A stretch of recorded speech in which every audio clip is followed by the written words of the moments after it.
अध्याय और उसका 16वां पद आपके साथ बांटना मांगता हूं। Book of Ephesians chapter 3 and verse 16। पौलुस प्रेरित एक बहुत इंपॉर्टेंट बात कह रहे हैं और कह रहे हैं, मैं अपने घुटने टिका करके ये दुआ लगातार करता हूं, तुम्हारे लिए करता हूं।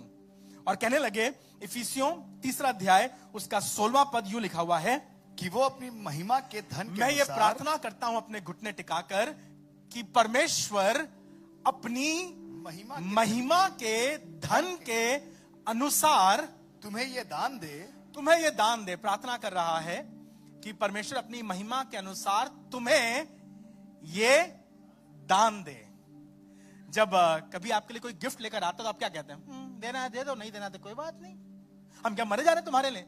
हम चाहते हैं ना गिफ्ट मिले। और कमाल की बात यह है, छोटा बच्चा जो केवल अभी 4 साल का है, 5 साल का, जो समझने लगा है गिफ्ट, वो बर्थडे पे बहुत खुश होता है। इसलिए नहीं कि बर्थडे में केक काटने को मिलता है, खुशी तो इस बात की होती है कि गिफ्ट मिलता है। और सच बताऊं आपको, केवल 4 साल और 5 साल का नहीं, जब वो 40 साल का हो जाता तब भी, और उसके बाद जब वो 80 साल का हो जाता तब भी गिफ्ट में तो मजा। कोई है जो कहे मुझे गिफ्ट अच्छा नहीं लगता, भैया मैं नहीं चाहता हूं गिफ्ट। आप कह सकते हैं, झूठ बोलेंगे आप, क्योंकि इनाम तो हम सब लोगों को चाहते हैं। हम आज पौलुस चाह रहा है चर्च को, मुझे, हमें एक गिफ्ट देना। He is wanting to bless the church with a gift. और ये गिफ्ट 1000-2000 रुपए का, नई कमीज और नए जूते का नहीं है। मैं बहुत धन्यवाद करता हूं, कहने लगा आज मैं प्रार्थना करूंगा कि परमेश्वर अपनी महिमा के धन के अनुसार तुम्हें ये गिफ्ट दे, तुम्हें ये दान दे। सुनिए गिफ्ट क्या है जी? कि तुम उसकी आत्मा से, कि तुम उसकी आत्मा से अपने भीतरी मनुष्यत्व में, अपने भीतरी मनुष्यत्व में, अपने अंदर का जो इंसान है, जो तुम्हारे अंदर का व्यक्ति है, परमेश्वर की महिमा के धन के अनुसार तुम उसकी आत्मा के द्वारा तुम्हारे अंदर का जो इंसान है, सामर्थ पाकर बलवंत होते जाओ। क्या हो जाए? बलवंत हो जाए। तुम्हारे अंदर का इंसान सामर्थ पाकर बलवंत हो जाए। He is talking about the inner strength. आज मेरी दुआ यह है, पवित्र आत्मा मुझे मिलाकर हम में से हर एक जो यहां बैठा है और जो हमें ऑनलाइन सुन रहा है, आपका अनुग्रह इस तरह से हो कि आपकी महिमा के धन के अनुसार हमें यह दान मिले कि हम आपकी आत्मा के द्वारा बल पाकर अंदर से मजबूत हो जाएं। अंदर से मजबूत होने का मतलब मालूम क्या?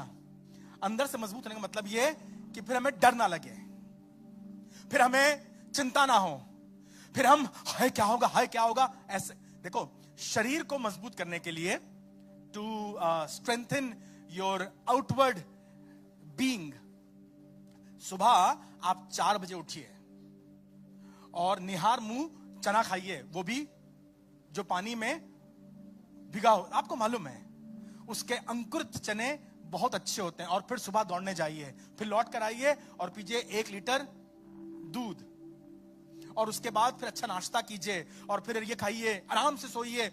डॉक्टर ने बहुत कुछ बताया है और हमने सीख भी लिया है कि कैसे हम अपने बाहर के मनुष्य को मजबूत रखें।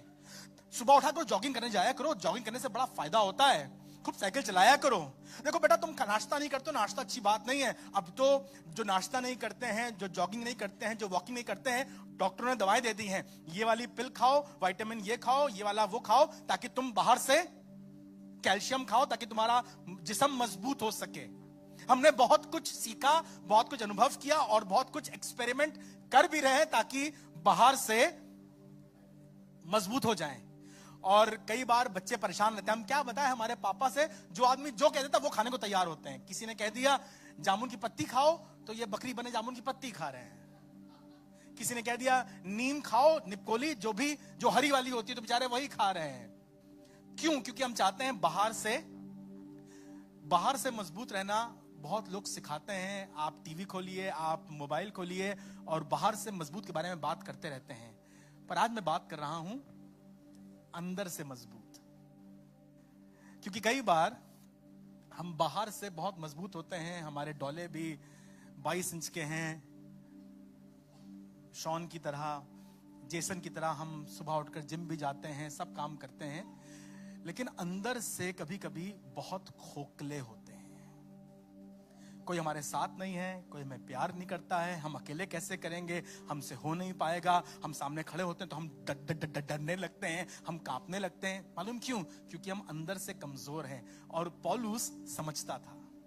मुझे सबसे अच्छी बात ये लगती है कि बाइबल, परमेश्वर का वचन, परमेश्वर का आत्मा हमें समझता है, हमारे डर को जानता है। Holy spirit knows our fears. और वो कहने लगा, मैं तुम्हारे लिए ये प्रार्थना कर रहा हूं कि परमेश्वर अपनी महिमा के धन के अनुसार तुम्हें ये गिफ्ट दे कि तुम सिर्फ बाहर से मजबूत ना हो, पर तुम अंदर से मजबूत हो। और बाहर की मजबूती के लिए आप जिम जा सकते हैं, बाहर की मजबूती के लिए आप दवाई खा सकते हैं, बाहर की मजबूती के लिए आप बहुत कुछ कर सकते हैं, पर अंदर की मजबूती के लिए घुटनों पर आना जरूरी है। And there is no other way to be strong within, जब तक हम अपने घुटनों पर आकर प्रार्थना नहीं करते हैं।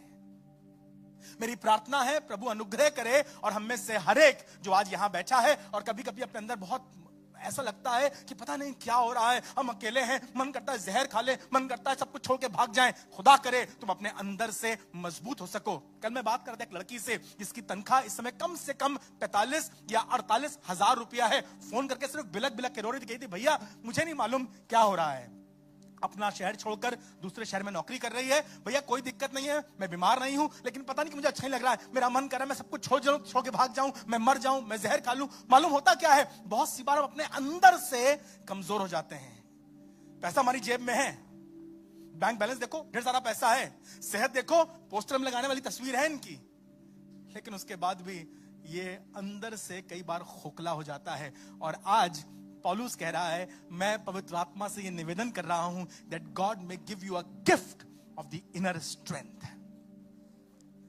ताकि तुम लोगों के सामने, ताकि तुम भीड़ में और तुम अकेले में निराश ना हो। हिम्मत। सुनिए क्या लिखा हुआ, बहुत अच्छी तरह से एक्सप्लेन किया। दूसरा कुरिन्थियों उसका 4 अध्याय, 2 Corinthians पौलुस लिख रहे हैं और पौलुस ने बहुत बात करी है इस बारे में, पौलुस ने बहुत बात करी है। 2 कुरिन्थियों 4 अध्याय और उसका 16वां पद सुनिए। इसलिए 2 कुरिन्थियों 4 अध्याय और 16वां पद, इसलिए हम हियाव नहीं छोड़ते। हम हियाव, अक्सर हमारा हियाव टूट जाता है, हम कमजोर पड़ जाते हैं, हार जाते हैं, पर पौलुस सिखा रहे हैं ये एक पहचान है मजबूत आदमी की। इसलिए हम हियाव नहीं छोड़ते। He is strong with in. क्यों? सुनिए, क्योंकि मेरे पास बहुत पैसा रखा है और मेरे पास 3 मंजिला मकान है और 2 गाड़ियां हैं। नहीं, ये तो बेचारा तंबू सिलने वाला था, अपने पैसे पे घमंड नहीं कर रहा है। ये कहने लगा मेरे पास रहने के लिए बहुत अच्छा मकान भी नहीं है, but I am not boasting on my finances and I am not boasting what I have to live इन।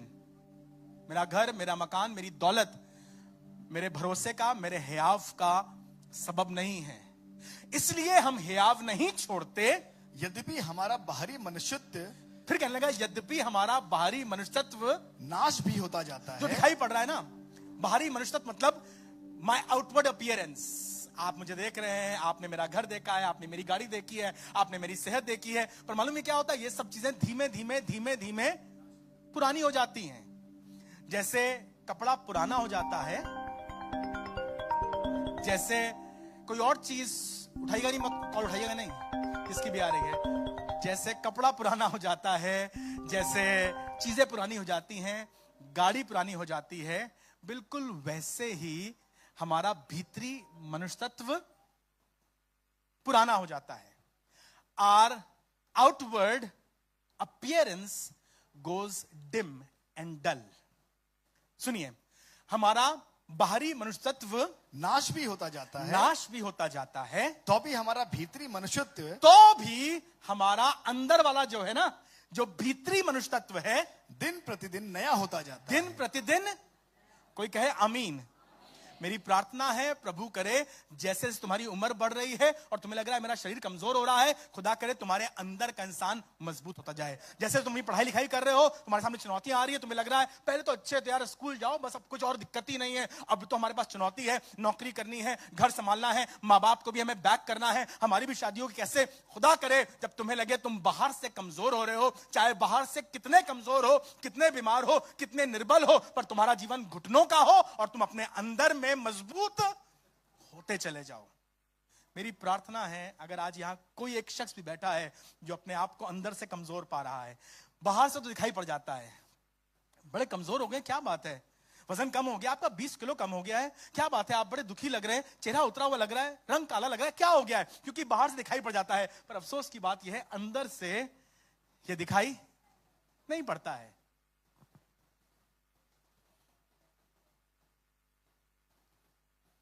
इतनी अच्छी तनख्वाह है इसकी, इतना बड़ा मकान है, इतने अच्छे बच्चे हैं, फिर भी जहर खा के मरने को तैयार था, क्यों? क्योंकि अंदर से कोई देख ही नहीं पा रहा था। बाइबल में तो लिखा हुआ है इसमें असाध्य बाहर के रोग, बाहर के जख्म दिखाई पड़ जाते हैं, ये कैसे चोट लग गई, but nobody is able to look inside. जो कमजोर पड़ रहा है कहने लगा मैं प्रभु का धन्यवाद करता हूं कि मेरा बाहरी शरीर तो कमजोर होता जा रहा है, पर धन्यवाद प्रभु तू मुझे अंदर से नया करता जाता है। बाहर का शरीर आपने पढ़ी है बाइबल में, बहुत इंपॉर्टेंट या बहुत फेमस कहानी है ये सैमसन की, सुना है ना? एक बच्चा था जो अपनी मां के गर्भ से चुना गया था कि प्रभु का एक बहुत जोरावर खादिम बने, बहुत सामर्थी खादिम बने, और इसके लिए कहा गया था कि इसकी मां से कहा गया था कि इसके सर के बाल कभी ना उतारे जाएं, इसके बालों में इसकी ताकत रहेगी। तो बचपन से इसकी मां ने और इसके पिता ने, सैमसन के पापा मम्मी ने, मिस्टर मिसेस मनोहा ने इसे बहुत ध्यान से रखा, बहुत पाल पोस के बड़ा किया, प्रभु की बातें सिखाई, प्रभु की आज्ञाएं सिखाई, और ये बच्चा धीमे धीमे धीमे धीमे धीमे धीमे बलवंत होता जा रहा था। He was getting stronger and stronger. बचपन में कभी बच्चों से लड़ाई हो जाती, जब ये लोग 8-10 साल के थे तो उठा के पटक दिया करता, और बच्चा गिरा तो मालूम चला उसकी पीठ टूट गई। क्या हुआ? अरे समसून ने मार दिया, समसून ने मार दिया। सब शिकायत करते। उस समय हंसी खेल हुआ करता था। अब जब ये जवान हो गया, 18-20 साल का हो गया, जब इसने देखा कि हमारे देश में दुश्मन आते हैं तो सारी सेना तो लड़ने को जा नहीं रही है, समसून अकेले चल गए। और बाइबल बताती है इसने एक दिन में गधे की जबड़े की हड्डी से 1000 लोगों को मार दिया। अरे बाप रे बाप, सैमसन की ताकत, सैमसन की स्ट्रेंथ की चर्चा आसपास में फैल गई। मिद्यानियों को मालूम चल गया, फिलिस्तीनियों को मालूम चल गया कि समसून जोरावर है, और समसून का बल बढ़ता जा रहा था। एक दिन समसून कहीं पर थे, लोगों ने इसे घेर लिया और कहने लगे सुबह सुबह इस पर अटैक कर देंगे, इसे घेर लेंगे और फिर हम इसे मार डालेंगे। समसून रात में 2 बजे उठा, गया, इसने उस जमाने में बड़े बड़े फाटक हुआ करते नगरों में, उन फाटकों को हिलाया, लोहे के फाटकों को लिया, अपने कंधे पे टांगा और ले जाकर दूर खाई में फेंक दिया। जब लोग उठे तो लोग डर के मारे थर थर कांपने लगे। अरे समसून इतना ताकतवर! मुझे नहीं मालूम आप कितने स्ट्रांग हैं, आपकी कितनी शक्ति है, आपको प्रभु ने कितना बल दिया है, कितना पैसा दिया है, कितनी अकल दी है, कितनी क्वालिफिकेशंस दी हैं, और आपके पास बहुत ताकत है। पर समसून के साथ एक बहुत दुर्भाग्यपूर्ण घटना हुई। न्यायों की पुस्तक 16वां अध्याय, बुक ऑफ जजेस चैप्टर 16 और उसकी 19वीं आयत में लिखा हुआ है, तब उसको उसके अपने घुटनों पर सुला रखा, तब उसने उसे अपने घुटनों पर सुला रखा। जो लोग बाइबल जानते हैं उन्हें मालूम है किसकी बात हो रही है, पर एक बार जल्दी से बता दूं आपको, समसून इसकी कमजोरी थी, और कमजोरी ये थी कि ये कहीं भी किसी भी लड़की के पर मोहित हो जाता था। We all have weaknesses. He was struggling in this area, और ये लव अफेयर, इसको लगता था यही सच्चा प्यार है। पहली बार, दूसरी बार, तीसरी बार, बार बार लगातार यही सच्चा प्यार है। 8th क्लास में उसको वही लगा था, फिर 8th में वो पास हो गई, ये फेल हो गए, तो वो अब दीदी हो गई। नया अवतार, नया प्यार, 8वीं पार। फिर कहानी आगे बड़ी, हाई स्कूल में आए, अब हम सीरियसली रहेंगे। हाई स्कूल में किसी ने पेपर दिए, किसी ने कॉपी दी, किसी ने आंसर स्क्रिप्ट दी, मदद करी, फिर लगा कि जब से तुम मिले दीवाने। भाई बड़े हुए नौकरी करने लगे, वहां कुछ समझ में। समसून की दिक्कत ये थी, ये इसकी प्रॉब्लम थी। 3 या 4 ऐसे किस्से हो चुके हैं। उसके बाद इस औरत का नाम आता है बाइबल में दलाइला। और बहुत अजीब सी बात लिखी है। मैं बात कर रहा हूं एक ताकतवर आदमी की। देखो बाइबल की कोई भी कहानी ना सिर्फ कहानी नहीं है, वो एक स्टोरी है जो आपके सामने रखी गई है, पर उसके पीछे एक आत्मिक अर्थ छुपा है। और जब तक कि हम उस कहानी को सुनकर समझ करके उसके आत्मिक अर्थ को नहीं समझते और कैसे हमारे जीवन पर लागू होता है ये नहीं समझते हैं, तो हम कहानी को आधा समझते हैं। समसून की कहानी बात करती है बल की, शक्ति की, ताकत की, पर साथ साथ बात कर रही है उसकी कमजोरी की। और लिखा हुआ है 16वें अध्याय के 19वें पद में, और दलीला ने समसून को अपने घुटनों पर सुला रखा। यह दलीला की गोद में सो गया। दलीला की छोटा बच्चा नहीं था कि उसकी गोद में सो जाता आके, हाँ उसने गोदी ले, नहीं, जमीन पे लेटा होगा, पलंग पे लेटा होगा, ये उसके पास बैठी थी, अपना सर उसकी गोद में रखकर ये सो गया। मुझे माफ कीजिएगा, बहुत ताकतवर, बहुत शक्तिशाली, बहुत बुद्धिमान और बहुत धनवान और संसार के हिसाब से जो बहुत स्मार्ट लोग होते हैं ना, कई बार वो भी जब संसार की गोद में अपने आप को छोड़ देते हैं तो फिर खतरा मंडराने लगता है। इससे पहले 3 बार जब जब ये दलीला के साथ था, इससे पहले 3 बार जब ये दलीला के साथ था, इस पर आक्रमण हो चुका है। ध्यान दो, जब तुम उस दोस्त के साथ रहते हो, जब तुम उस भाई के साथ रहते हो, जब तुम उस दोस्त के साथ बैठते हो, कई बार तुम पर आक्रमण हो गया और तुम नशे में गिर पड़े। जब आप उसके साथ थे तो आपके मुंह से गाली निकल गई। जब आप उसके साथ थे तो आपका झगड़ा, समझ लीजिए इसका मतलब ये जो दोस्त है दलीला की तरह है, जो तुम्हें बार बार बिल्कुल दहलीज पर लाकर छोड़ता है। और हमें लगता है इत्तेफाक की बात है, अब क्या करें, उसके साथ रहे तो हो गया गुस्सा, अब हमने पी ली, अब उसकी इसमें इसकी क्या गलती है। उसे लगी नहीं रहा था कि दलीला की इसमें कुछ गलती है, या यूं कहूं मानने को तैयार नहीं था कि इसमें दलीला की कुछ गलती है। दलीला उसको 1 बार नहीं, 2 बार नहीं, 3 बार बिल्कुल मौत के मुंह में ले आई थी, पर यह छोड़ने को तैयार नहीं था। इसमें तो मेरा दिल बसता है, ये तो मेरी सबसे अच्छी दोस्त है, ये तो गोद है जहां मुझे अच्छा लगता है। और संसार की गोद में कई बार हमें बहुत आराम मिलता है, क्योंकि संसार हमसे किसी चीज के लिए मना नहीं करता है। खुदा कलाम मना करता है, कहता गाली खाकर गाली मत देना। दलीला कहती है अरे तुम 2 क्या 4 देना। I feel comfortable and I feel it's like luxury to me. पर यूं लिखा हुआ है, उसने उसे अपनी गोद में सुला रखा और एक मनुष्य बुलवाकर उसके सिर की 7 लटें मुंडवा डाली। उसके सर की 7 लटें मुंडवा डाली और वो उसको दबाने लगी। और वो उसको पूरा प्रोसेस लिखा है। लटे मतलब उसका अभिषेक, प्रभु की दी हुई आशीष, प्रभु का दिया हुआ दान उतरवा दिया, और वो उसे दबाने लगी और वो निर्बल हो गया। A man who was as strong as Samson, उसके बारे में लिखा हुआ है, और वो निर्बल हो गया।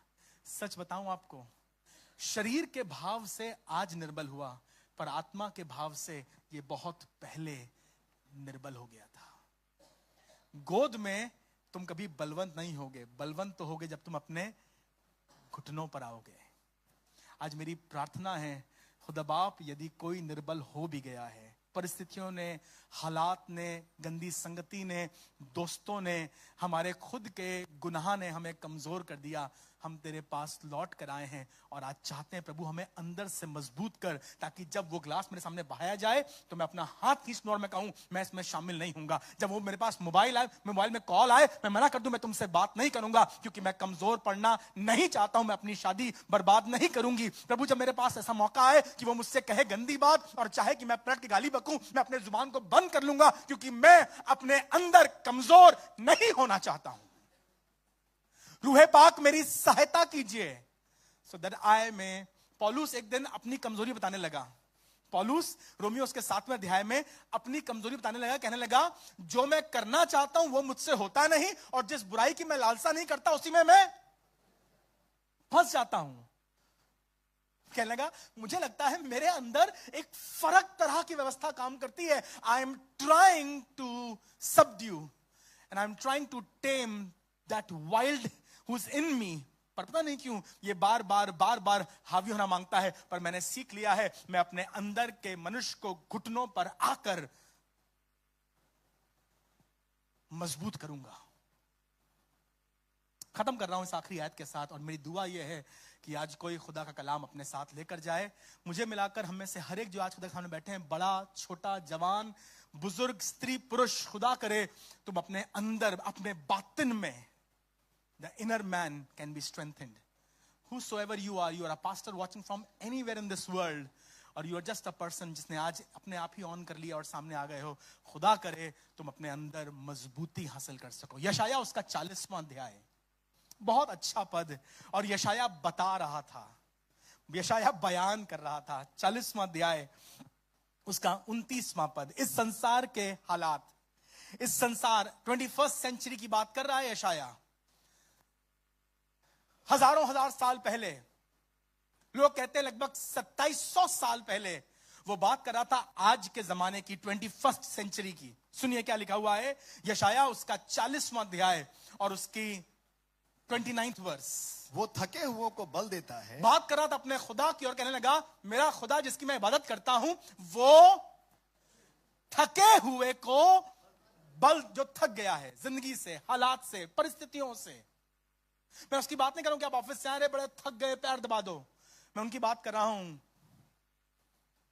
जो जिंदगी से थक गए और कह रहे हैं जहर खा ले मर जाएं, ट्रेन के नीचे आ जाएं. उनकी बात कर रहा हूं जो अपने आप को संभालते संभालते थक गए हैं. वो खुदा थके हुए को बल देता और शक्तिहीन को बहुत जो बिल्कुल टूट गया है उसे बहुत, मैं आज उस खुदा की बात कर रहा हूं जो बलहीन को बल देता है, शक्तिहीन को बहुत सामर्थ देता है. सुनिएगा वास्तविकता क्या है आज की. तरुण तो थकते और श्रमित, तरुण तो थकते. तरुण मतलब जो बिल्कुल जवान है, 18-19 साल, जो पूरी रात बैठे रहे, इनको कोई थकावट नहीं होती, नींद भी नहीं आती है, जो 24 घंटे और 48 घंटे बिना सोए काम चला सकते हैं. इनकी मस्ती हो, इनके हिसाब से हो, आप घुमाने ले जाइए, आप पहाड़ों पे ले जाइए, आप मस्ती कराइए, कोई टायर्डनेस नहीं है. हाँ पढ़ाई वढ़ाई की बात नहीं तो बात अलग है, लेकिन वो जवान जो थकते नहीं है. They can go on and on and on as if Duracell has been fitted in them. पर उनके बारे में लिखा है तरुण तो थकते और आपको बहुत दूर नहीं जाना पड़ेगा. आप देख लीजिए जिंदगी की लड़ाई में सबसे अधिक थकने वाले तरुण हैं. 18 साल 20 साल, अभी तो जिंदगी शुरू भी नहीं हुई थी, हार मान ली, फांसी पे लटक गए, हाई स्कूल में फेल हो गए, इंटर में फेल हो गए, उसने फोन नहीं उठाया, बस जिंदगी खत्म. तरुण तो थकते और श्रमित हो जाते हैं, हार जाते हैं, टायर्ड एंड वेरी. तरुण तो, जवान तो थकते और श्रमित हो जाते हैं, और जवान ठोकर खाकर गिरते हैं, और जवान ठोकर खाकर गिर जाते हैं. करते करते अब नहीं हो पा रहा है, ठोकर खाई और गिर पड़े. पर मैं धन्यवाद करता हूं, अगर यही बात खत्म होती तो बड़ी दर्दनाक होती, बड़ी भयानक होती. यशाया ने खत्म इस तरह से किया, परंतु जो यहोवा की बाट जोते हैं, जो अपने घुटनों पर आकर अपने खुदा से प्रार्थना करते हैं, जो उसके कलाम को इज्जत देते हैं, जो अपने खुदा के सामने ठहरते हैं, जो अपने यहोवा की बाट जोते हैं, those who wait upon the Lord. बाट जोने का जो मतलब बताया गया बाइबल में वो ये, खुदा के कलाम के सामने बैठना, sitting at the feet of Jesus, reading his word, spending time in his presence. जो अपने यहोवा की बाट जोते हैं वे नया बल प्राप्त करते हालेलुया, जाएंगे। वे नया बल। मेरी दुआ यह है आज तुम अपनी जिंदगी में नया बल लेके जाओ। घर के झगड़ों से, कलेशों से, बीमारियों से, मुकदमों से, कर्जों से, बुराइयों से, अड़ोस पड़ोस की वो अफवाहों से टूट रहे हो, बिखर रहे हो, थक रहे हो, ठोकर खा रहे हो। खुदा करे नया बल आज किसी की झोली में, किसी के बातिन में, किसी के इनर बीइंग में आ सके। ठोकर खाते, गिरते, परंतु जो यहोवा की बाट जोते हैं वे नया बल प्राप्त करेंगे। वे उकाबों की नाई उड़ेंगे। लिखा है वो उकाबों की नाई उड़ेंगे। वे दौड़ेंगे। वे दौड़ेंगे और श्रमित ना होंगे। और श्रमित ना होंगे। चलेंगे और थकित ना होंगे। खुदा करेंगे तुम अपनी जिंदगी की दौड़ में दौड़ सको, चल सको, मेहनत कर सको, पसीना बहा सको, पर तुम्हारे घुटने अगर टिके रहेंगे खुदा के सामने तो दुनिया की कोई चीज तुम्हें कमजोर नहीं कर सकती है। No sickness, no pain, no sorrow and no failure can pull you down if you trust in God. आइए अपने आंखों को बंद कर उस खुदा से कहें, प्रभु हम तेरे सामने आए हैं, आज चाहते हैं प्रभु पौलुस की दुआ मुझे लग जाए कि परमेश्वर की महिमा के धन के अनुसार पवित्र आत्मा का ये मुझे दान मिले कि मेरा अंदर का मनुष्य तत्व मजबूत हो सके। I have been very fearful, I have been very tensed. गोलियां खाए बगैर नींद नहीं आ रही है, कल की चिंता सताए जा रही है, हाय हाय करता है दिल। पर खुदा बाप तेरे सामने हम अपने आप को लेकर आए हैं और आज चाहते हैं हमें मजबूत कर। अपने खुदा से बात कीजिए। Don't look at me, don't look at me. मत देखिए मेरी तरफ, मेरे पास कोई ऐसी शक्ति नहीं, कोई ऐसी बुद्धि नहीं, कोई ऐसे शब्द नहीं जो तुम्हें ताजा कर सकें। पर जो अपने खुदा की बाट जोते हैं, those who wait upon the Lord, don't wait for me, just wait upon the Lord। खुदा बाप तेरा सहारा है, मेरी मदद कर। समसून जैसा गद्दावर, जोरावर, शक्तिशाली कमजोर पड़ गया, निर्बल हो गया। पर आज मैं बाहर की ताकत की बात नहीं कर रहा हूं, I am talking about the inner strength. यीशु मसीह कोड़े खाता रहा, घसीटा गया, तमाचे मारे गए, थूका गया, लेकिन कमजोर नहीं पड़ा। यूसुफ को उसके भाइयों ने गड्ढे में डाल दिया, बेच दिया, पोतीपर के घर में बर्तन मांजता रहा, उठाकर जेल खाने में डाल दिया गया।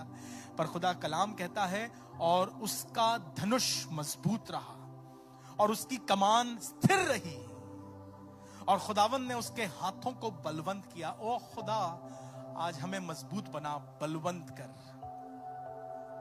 We need the strength that comes from you. प्रभु हॉर्लिक्स और बॉर्नवीटा नहीं, पर हमें तेरे रूह का बल चाहिए। प्रभु तेरे रूह का बल चाहिए, हमें मजबूत कर। मैं हर माँ के लिए दुआ कर रहा हूं जो थक गई है बात करते करते, हर बाप के लिए जो थक गया है कमाते कमाते, दौड़ते भागते। खुदावन तेरा फजल हो सके। जो बीमारियों से लड़ते, अस्पतालों का बिल भरते थक गए हैं, थानों में खड़े खड़े मुकदमों में बार बार जाकर अपनी शक्ल दिखाकर थक गए हैं, खुदावन आज प्रार्थना करता हूं अंदर से मजबूत कीजिए। Strength that comes from with in. Thank you Jesus. धन्यवाद प्रभु यीशु मसीह, धन्यवाद प्रभु यीशु मसीह, धन्यवाद प्रभु यीशु मसीह, धन्यवाद प्रभु यीशु मसीह। पवित्र आत्मा हमारी सहायता कर।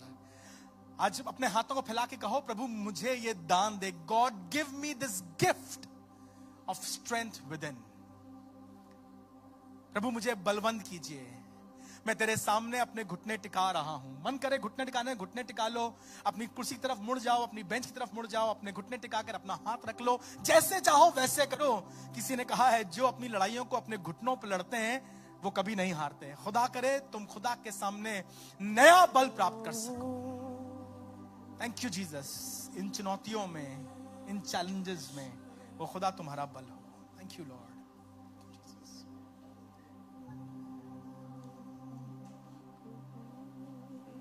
धोके अपने लहू से हम सब नया कर दे, धोके अपने